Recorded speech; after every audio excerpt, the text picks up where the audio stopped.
తెలుగు రాష్ట్రాల్లో ఎండలు మండిపోతున్నాయి. రోజురోజుకి క్రమంగా పగటిపూట ఉష్ణోగ్రతలు పెరుగుతూ ఉన్నాయి.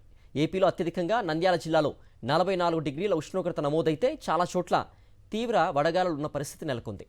రానున్న రోజుల్లో ఉష్ణోగ్రతలు మరింత పెరిగే అవకాశం ఉందని ప్రజలు అప్రమత్తంగా ఉండాలని వాతావరణ శాఖ అధికారులు హెచ్చరిస్తున్నారు. దీనిపై మరింత సమాచారం విశాఖ నుంచి మా ప్రతినిధి అనిల్ అందిస్తారు. తెలుగు రాష్ట్రాల్లో ఎండలు మండిపోతున్నాయి. ఉదయం 8-9 గంటల నుంచే బానుడి బగబగలు తప్పడం లేదు. జనం బయటకు రావాలంటేనే బెంబేలెత్తిపోయేటువంటి వాతావరణం కనిపిస్తోంది. ప్రస్తుతం విశాఖపట్నంలో ఉన్నటువంటి బీచ్ రోడ్లో ఉన్నాం. మనం చూడొచ్చు, బీచ్ రోడ్ దాదాపుగా ఖాళీగా దర్శనమిస్తున్నటువంటి సందర్భం. ఎవరు కూడా బయటకు రానటువంటి సిచ్యువేషన్ కనిపిస్తోంది.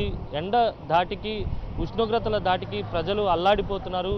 1-2 చోట్ల తేలికపాటి జల్లులు అక్కడక్కడ పడినప్పటికీ కూడా ఉష్ణోగ్రతలు మాత్రం అత్యధికంగా నమోదవుతున్నాయి. క్రమక్రమంగా సాధారణం కంటే అత్యధిక ఉష్ణోగ్రతలు నమోదవుతున్నాయి. ఇప్పటి వరకు 2-4 డిగ్రీల ఉష్ణోగ్రత సాధారణం కంటే అధికంగా నమోదైతే రానున్నటువంటి వారం రోజుల్లో 5 డిగ్రీలకు పైగానే అత్యధిక ఉష్ణోగ్రతలు నమోదయ్యేటువంటి సూచనలు ఉన్నాయని వాతావరణ నిపుణులు అంచనా వేస్తున్నారు. రాష్ట్రంలో ఉన్నటువంటి రాయలసీమ, కోస్తా, ఉత్తర కోస్తా ప్రాంతాల్లో కూడా పెద్ద ఎత్తున ఉష్ణోగ్రతలు నమోదవుతున్నాయి. మరోవైపు తెలంగాణలో కూడా ఎండ తీవ్రత అదే మాదిరిగా కొనసాగుతూ ఉంది. అత్యధికంగా నంద్యాల జిల్లాలో 44 డిగ్రీల అత్యధిక ఉష్ణోగ్రత నమోదైంది. మే నెలలో దాదాపుగా 48 డిగ్రీలను తాకేటువంటి సూచనలు కూడా ఉన్నాయని వాతావరణ శాఖ అంచనా వేస్తుంది.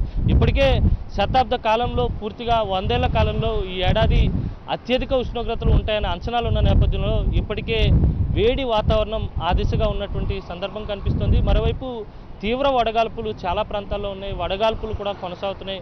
గాలిలో తేమ శాతం తగ్గి ఒక్కపోత వాతావరణం కూడా తలపిస్తోంది. పూర్తిగా ప్రజలు తగిన జాగ్రత్తలు తీసుకోవాలి. రానున్నటువంటి రోజుల్లో మరింత ఎండ తీవ్రత పెరిగేటువంటి అవకాశం ఉంటుంది. చిన్నపిల్లలు, వృద్ధులు జాగ్రత్తగా ఉండాలి. అవసరమైతేనే బయటకు రావాలి. లేని పక్షంలో తగిన జాగ్రత్తలు తీసుకోవాలని ఇటు వైద్యులతో పాటు వాతావరణ శాఖ నిపుణులు కూడా స్పష్టం చేస్తున్నటువంటి సందర్భం కనిపిస్తోంది. ఓవరాల్గా చూస్తే కనుక పూర్తిగా ఇప్పటి వరకు ఉన్నటువంటి ఉష్ణోగ్రతలు మరింత పెరిగేటువంటి సూచనలు అయితే స్పష్టంగా కనిపిస్తున్నాయి. వీడియో జర్నలిస్ట్ శంకర్తో కలిసి అనిల్, సాక్షి టీవీ, విశాఖ నుంచి.